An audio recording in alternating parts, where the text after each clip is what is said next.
again, it's Amanda Stanley here, and I want to talk about Rumex crispus, or yellow dock, or curly dock is another common name. And here we have a beautiful specimen. Right here you can see where it might have gotten its name by the curly leaves here, so curly dock. And then if you were to dig up the root itself would be yellow, so that's where the other common name comes from, yellow dock. But it's Rumex crispus is the botanical name. As you can see, it's already flowering. These flowers will turn a little pinkish. In fact, you can see it on some of them here, that there's a little bit of a red tint coming on through.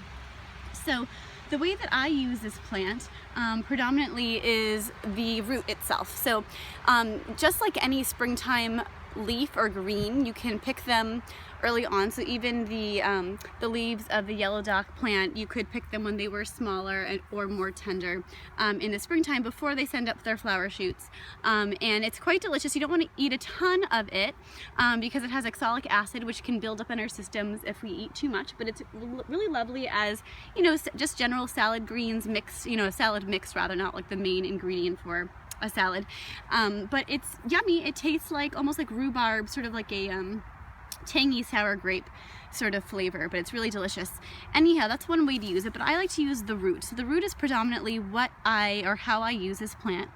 And it is one of the best remedies for malabsorption. So if you have a hard time assimilating your food, if you're someone who has stools that you can see food particles in it when you're flushing it down the toilet, this plant is for you.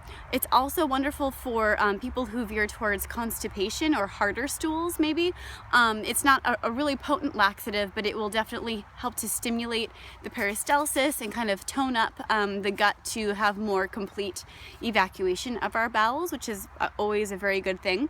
It's also incredibly vitamin and mineral rich. It's another one of those plants that have long taproot, so similar to burdock and dandelion. It has a very long taproot that goes down into the earth and draws up minerals and nutrients and pulls it up into the earth, but also into itself, so that we have a lot of those vitamins and minerals, you know, viable and sort of present for us to absorb when we take the food, the herb, into our bodies as well.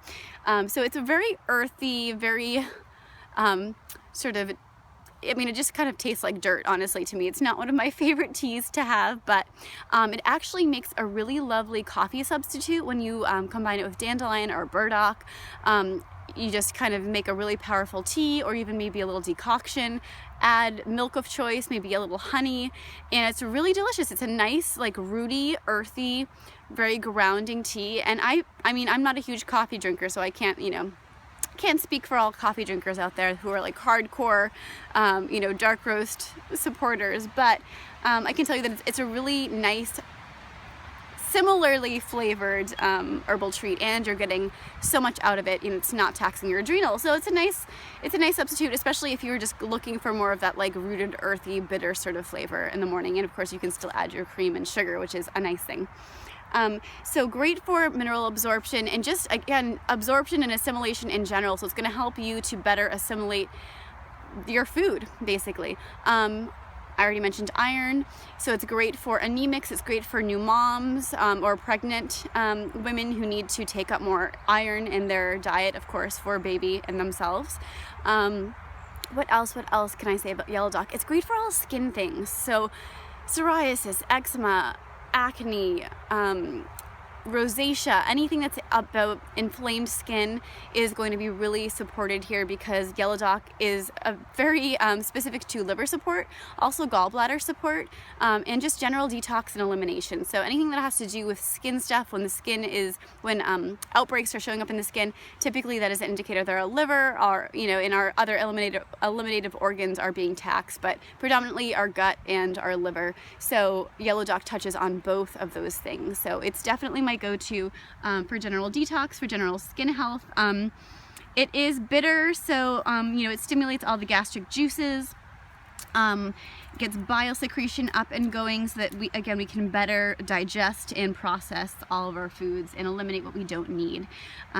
So it would be better for more heated states, for more inflamed states. It's not going to be for people who are already cold and dry in their constitution per se. Of course, we can always combine our yellow dock with something that's maybe a little bit more warming, like ginger or cinnamon, but that's a whole other topic. So this is more typical for people who have a more heated constitution, are dealing with inflammation, and they need some general detox support in that realm and sort of alkalizing support. That would be how I use yellow dock. And again, it's the root that is used.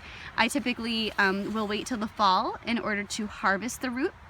Always making sure, of course, when we're wild crafting, that there is plenty of the herb around, that we're not just taking all that is left, because we are taking the whole life of the plant when we're taking the root. So it's really important to be mindful, to be grateful, to honor the plant, and to make sure that we are sustainably using the medicine and not just taking all of it when there's only maybe 1 or 2 plants there. We never want to do that. We want to make sure there are fields of yellow dock, and then we can just take a small amount of that just for our own needs.